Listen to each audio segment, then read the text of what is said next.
We are the Catalan Independentist Resistance, and you are listening to a new update from Radio Hadrian in Free Catalonia. Someone who tells a lie assumes a hard job, because he'll have to invent 20 lies more to support the first one. Alexander Pope. Good afternoon, this is chapter 84 of Radio Hadrian on its English version. This program that is helping advance Catalan independence so much, and that will have a place in history of the Catalan freedom. This crazy idea made possible by Shale Scott and Delia Forrest, and which I humbly try to fill in the English version that I ask you to help us grow. This week we've advanced more. We did a presentation of the Director 68, the Catalan Resistance Party in Terrassa, which is the third biggest city in Catalonia. We want to dedicate this program to a member, Cristina Polo, in Terrassa, who organized it very well. We have petitions for 3 more towns that have come from that presentation. And we are telling people as hard as it is that every Catalan party media organization is actually controlled by Spain. And we show them the teaser about the documentary The Lie that's going to change history of Catalonia and might help Scotland as well. Well, this week we'll talk about the criminal charges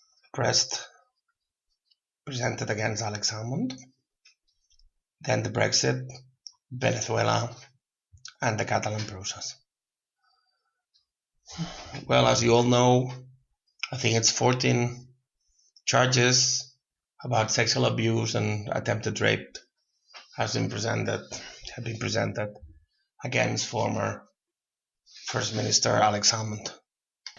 It's almost impossible not to link the criminal charges to the fact that Alex Salmond is supposed to be one of the leaders of Scottish independence. We should all be able to make an effort to accept, even technically, the possibility that the charges are presented on its own merit. Because Catalonia and Scotland should be independent to become better countries than they are as part of Spanish state and of the UK. So we shouldn't forget the importance of the right of women not to be abused. So they should not be dismissed at minute 1. What I've read, as we said, Scotland is not independent because the SNP, basically Alex Salmond and Nicola Sturgeon, signed an awful Edinburgh Agreement. The referendum was rigged under the SNP guard, and then Alex Salmond accepted defeat too early and then quit. And now he does interviews for RT of Carles Puigdemont and Quim Torra, which are Spanish moles in the Catalan process. So let's make this clear. Alex Salmond is a Westminster mole. Without knowing this, every opinion given on this is wrong. We mentioned in this program before Leo Strauss. Leo Strauss, this influential philosopher, says that 99% of population have to be lied to. So that means that the people hating Alex Salmond because they think he is pro-Indy, and the people loving Alex Salmond because they wrongly think he's pro-Indy, they're both lied to. So either the charges are truth or they are a lie. But if they are a lie, it doesn't necessarily mean it is to attack Alex Salmond. We still have that possibility. It could be technically, it could be to attack him because he's pro-Indy. It could be to attack him because he's not pro-Indy, but the time has come to destroy independence movement.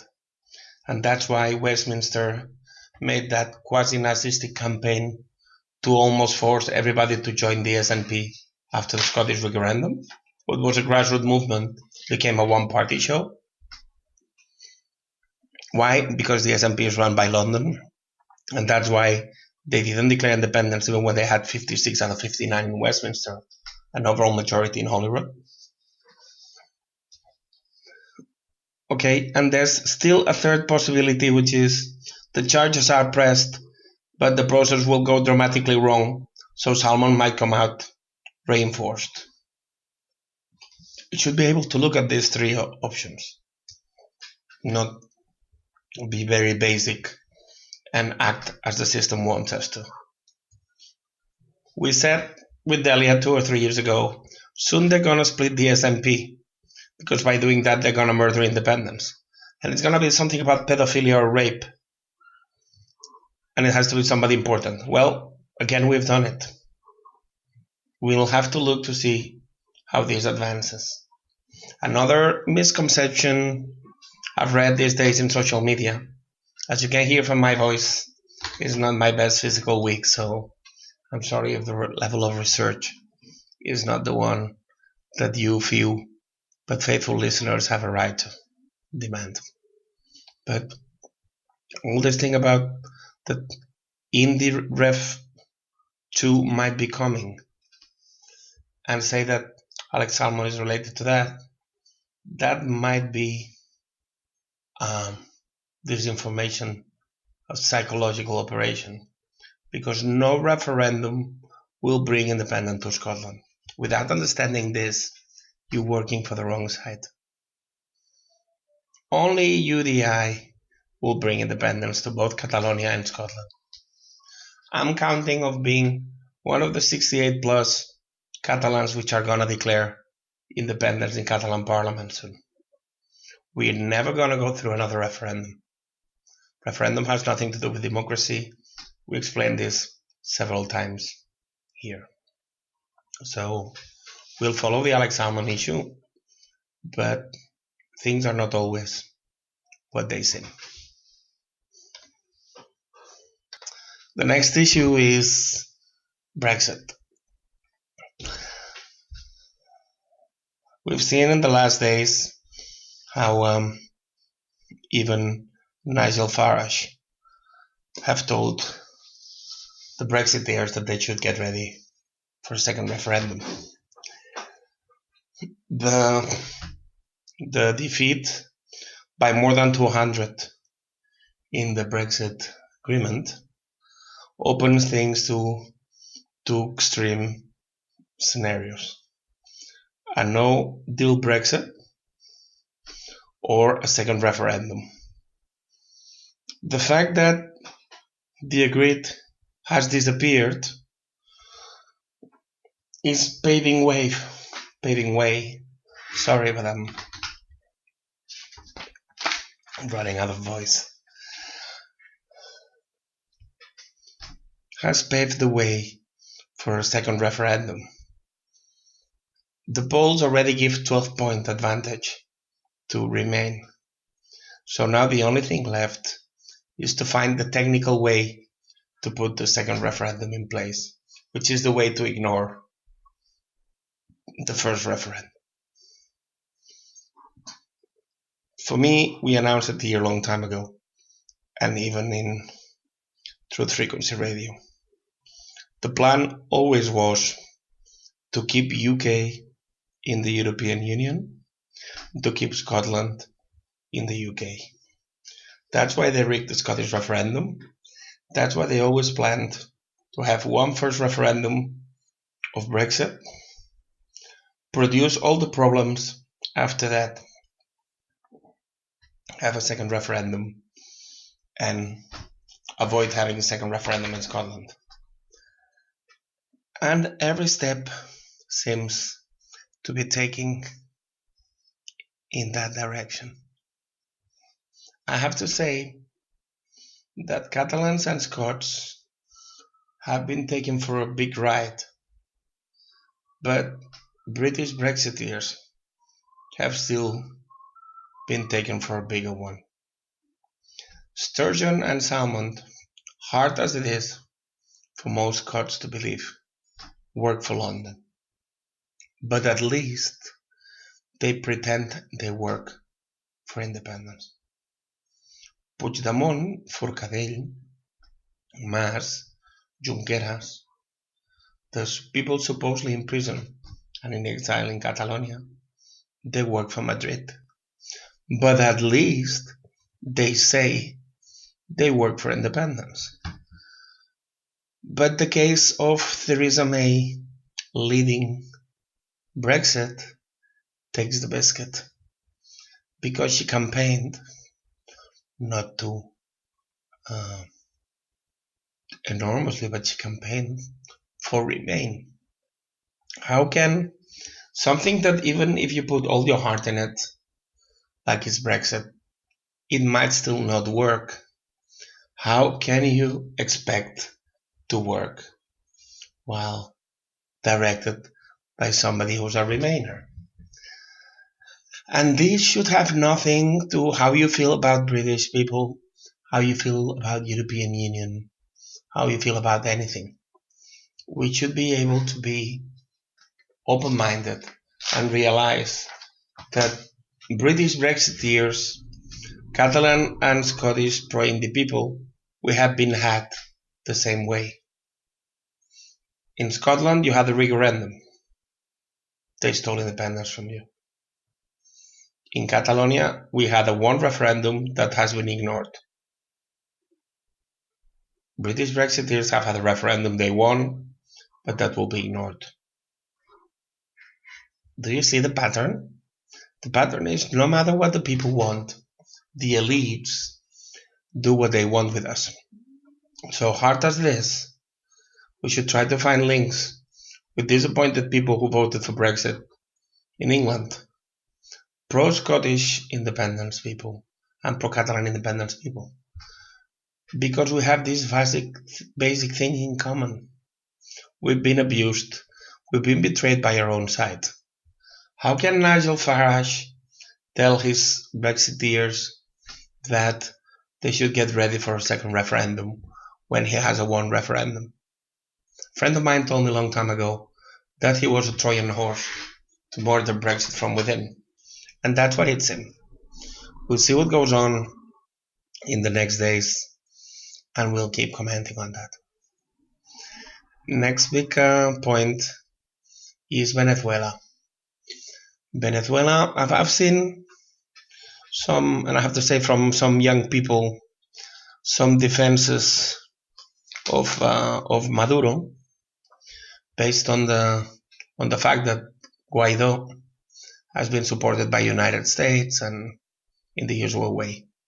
Something very ideologic and on the left-right axis, and something I could have agreed to a long time ago. Nowadays, I know all this left-right thing, it's just a way to lie to us. It's just 1% of people running the other 99. And ideologies, referendums are tricks they use to abuse us. But I have to see that these people wholeheartedly believe that. So in a way, it makes you look back tenderly when you were young and you believed in these things. But the truth about Venezuela is a bit more complex. It's something that here from Catalonia, which is still against our will included in Spain, means that there's 3 million Venezuelans in Spain. And of course we have easy access to Spanish language, much more easy access than most people in Scotland. So I think we have something to say that might clear some things for you. Basically, we need to get Catalan independence, so we're not to decide who's better or not in Venezuela. That's something for Venezuelans to do. But my sources are my own experience when I considered going as a political exile to Venezuela in 2015, an interview with somebody who was keenly on the Maduro side and is disappointed now, and an article from some Chavist website, very critical with Maduro. And then we'll hope for the best, which means peace, the end of corruption. We hope there's no international interference in this, but we want to go a bit more deep than, okay, Russia and China are with Maduro. Oh, United States is with Guaido. Okay, first clarify that Guaido has done nothing illegal. He has used the National Assembly the way that is there in the Constitution of 1999. We know there's other constitutions going on about, but that's one thing. Other thing is that coincidence has it that he was born the same day as Hugo Chavez.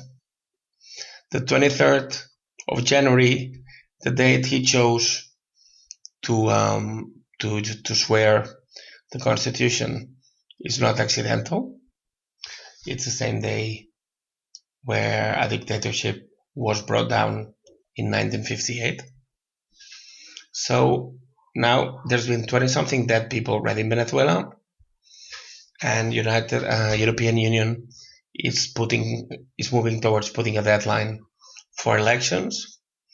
You know that Maduro has sent the ambassadors from the United States away, but the United States says that it's not his capacity because he's not president anymore. Things are tense, so first thing is to hope for the best. But the first thing I should clarify is it is not right to call Maduro a Chavist. He says that the same way as some might try to have the label pro-Indi when they're not for it. Chavez was a much bigger figure, more honest, more nationalist, more defender of ecology, more defending of ethnical tribes in Venezuela. Maduro is a total different thing. He just uses the Chavist label to try to keep the votes of Chavez. I don't buy it. So when I talk about Maduro, I'll talk Madurism, but not Chavism. As I said, I considered seriously to go as exile in Venezuela, where millions of Venezuelans were going the other way, looking for residence in Barcelona. And I did it because I was under threat here. And as I have information that can break United Kingdom and Spain, the normal thing with everything known is that they should have made it very easy for us to go there, because nobody means nobody, would consider going exiled the other way around. And Deli and me were considering doing that back in 2015. So we got this book about Venezuela, we learned a bit about Bolivar, Chavez, the country. And we went there first time, we explained how things were going. They told us to send an email to a secret email, kind of, an email that they never answered. And then after a month we went there, and they didn't let me see the first guy I've seen, and they told me to send everything to Madrid, and they would decide. That's not normal at all. After that, I spoke with Telesur, which is the Madurist television, and half an hour speaking with them, telling the situation here, it served to nothing. So that was my first approach to, let's say, oh, Maduro is not what it seems. That was direct. Secondly, I received some audio from a doctor telling us that there's no food, there's no medicine, and how people are scared of talking on the phone against Maduro, and how situation is very bad, and how the way Guaido has done it is completely legal, so it shouldn't be considered a coup. And but for me, the most relevant, talking about a country with 1,000,000% inflation, which means prices have gone up 10,000 times in a year, like 20-something times a day. Something that cost 1 when you wake up, not when you wake up, at 0. At midnight, next midnight, costs 27 times more.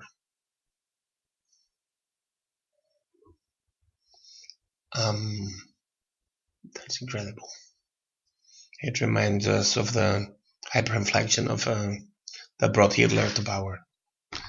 And but for me, the most relevant and the thing that proves that Maduro is a traitor to Chavez and a corrupt is the Arco Minero decree. Arco Minero of the Orinoco covers 12% of territory of Venezuela, and it has gold, it has oil, it has coltan, it has lots of things. But it's very biodiverse, and it's very essential not only for Venezuela but for the planet. That was excluded of mining by Chavez, and he took over and sent away a Canadian company called Golden Research. Well, Maduro has made a decree that makes that open to mining, but open air mining, which is the most against the ecosystem possible. And we read in a page from an engineer there from one of the tribes in the area how this is an ecocide, an ethnocide, because it's going to murder the living of some tribes there that have been living there for 15,000 years. How this has been done with companies that have been sent away by Chavez, so that's treason by any name, and how special laws are put in practice to benefit the transnational companies instead of workers. And that article I read finishes with cries of supporting Che Guevara lives, Cardenal Romero lives. So I'm not buying it that it comes from right-wing fascistic, very rich. No. Maduro has betrayed the Bolivarian revolution. One problem with rich countries, in other countries there might be corruption, but when countries are tremendously rich in oil and gold, it's so easy to plunder them. And you take a slice of it, and then you give it to international companies, and you're betraying your people. And that's what, with violence, corruption, and giving the riches, not only United States is the only empire, transnationals are empires as well. So it's not as easy as putting it in black and white. Most people in Venezuela don't trust Guaido either, or a lot of people don't. But numbers might be where support of Maduro is less than 20%, but he has the military. But this amnesty law is circulating the social media, where militaries that should help Guaido get an amnesty will keep you informed, because it's something that we have a strong interest in. But the most important thing is, without ideology, the future and the lives of millions of Venezuelans that are at stake. Very briefly, the Catalan process has been full of this internal fighting, things impossible to understand. They are announcing a strike to the beginning of February, a new party, but it's done by the old traitors. All these kind of things that are just to make people tired of the whole independence thing. So that's why this week we decided not to go very deep in this, because it was more interesting Salmond Brexit in Venezuela. And these final minutes, we want to talk about Invasion Day, what is also called Australia Day. I spoke with Delia today. 26th of January, it's two things. It's 80 years ago today, Franco entered Barcelona, 80 days to the day. Today is 26, but you hear this from 27. But in 1788, what's called the First Fleet arrived in Sydney Cove, starting what you would call the colonization, or you name it. As probably you know, they used the concept of terra nullius, and they considered Aborigines rightful, not owners, because they say of themselves that they belong to the land and not the other way around. Knowing a tiny bit about these Aboriginal cultures is one of the enormous treasures that the amazing person, Delia Forrest, has brought to my life. So now again, Delia, thanks so much for this. I spoke with her today. She told me how that lots of thousands of Aborigines and other people have celebrated Invasion Day or Survival Day or Salvation Day, as opposed to Australia Day, but how the government of Victoria have taken away the microphones and stopped the speeches, which is not something very nice. But still worse than that is the fact that 518 age Aborigine people have died in custody the last month in the hands of the Victoria State Police. We need to stop the Aborigine genocide once and for all. And today, we're not gonna put Cap Carmody or Archie Rhodes music, this heritage I have in my music treasures, also from Delia Forrest, because of royalty issues, not because of what might happen to me, and not to give problems to gay radio. But we are linked, because the same day Aborigines in Australia started being plundered, the same day, but lots of years later, Franco entered Barcelona to continue the genocide of the Catalans. It's been a pleasure being with you again. It's been a challenge because I'm almost left with no voice. But as I say, this program is helping change history in Catalonia. When you go to a conference, somebody stands up and recommends people to listen to every chapter of this program because they're very special, especially in the Catalan version. It's something that gives you goosebumps. We keep growing. This documentary, The Lie, documentary on truth, will open lots of eyes in Catalonia and Scotland. We are winning. We're going to win this. Visca Catalunya, lliure, Saor Aluba, Gubra. This has been another update from the Catalan Independentist Resistance from Radio Hadrian. Remember that you can follow us on social media, either on Facebook, YouTube, our Twitter account, Instagram, Google, Telegram, and also on iVoox.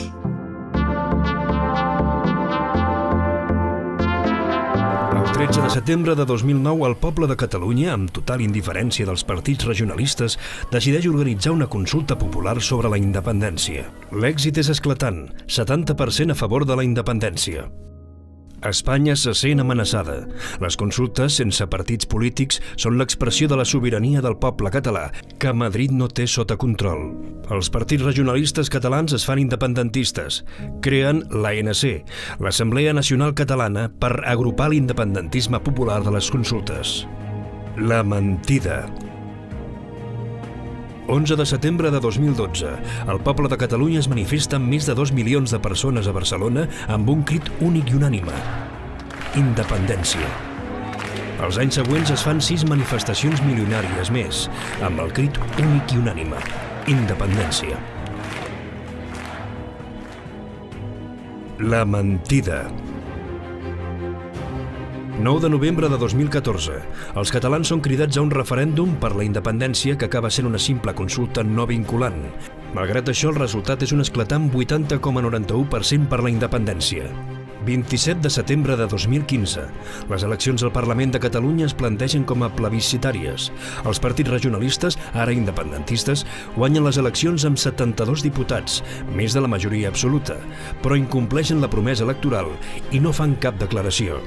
14 de febrer de 2016. Mor Muriel Casals, una de les líders independentistes en circumstàncies no aclarides, en ser atropellada per una bicicleta. La Muriel exigia als 72 diputats la declaració unilateral que havien promès. 3 de maig de 2016.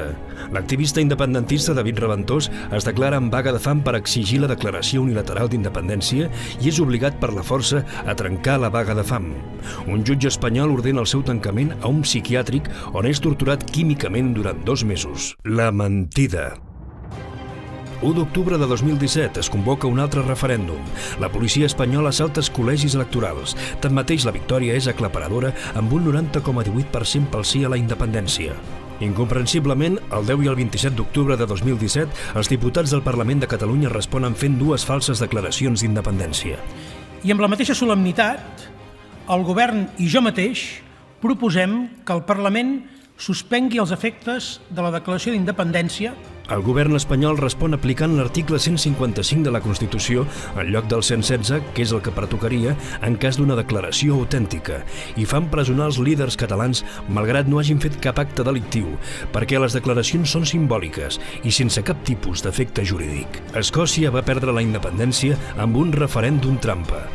Ara els líders catalans, abans regionalistes i ara independentistes, demanen permís a Espanya per fer un referèndum a Catalunya, com el d'Escòcia. La mentida. El documental de la veritat.